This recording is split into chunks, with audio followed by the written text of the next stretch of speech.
So karon guys, napiso na nga ako ang incubate nga mga itlog. Dayon ganinang buntag pa man siya gasugod og piso dayon.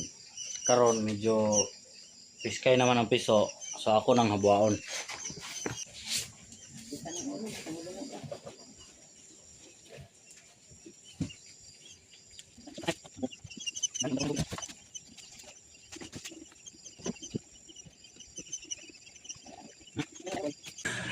Medyo ubay-ubay gyud ang napusa guys, so unya na nato ni ipon inigbalhin na didto sa ato ang butanganan gyud.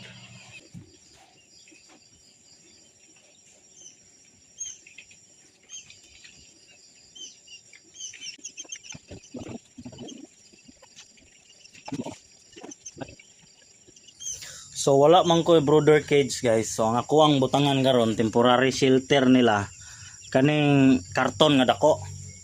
Dara, dire na kuno sila isulod sa karton nga dako kay kuan ra man ni siya kanang pangsamantagal ra man ni temporary permanente ni siya guys kay wala pa man ko kahimo og kanang sudlanan sa piso jud.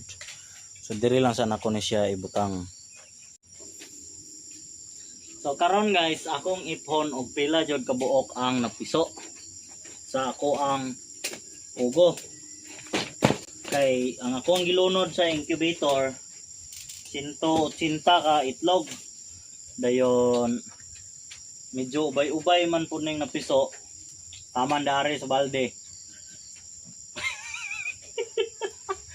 Binalde ni siya guys. Taman dire sa balde, so hapit siya maabot sa tunga. Kung napiso tanan, basin maabot sa tunga siguro. So karon akong ipon.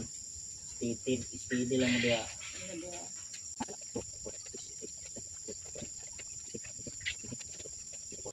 So mo ni siya tanan guys, 134 ang napiso. Ang ako ang gisulod 180. So ato nan butangan to ni kanunon kay para di ni sila mapasmo dayon tubig pod.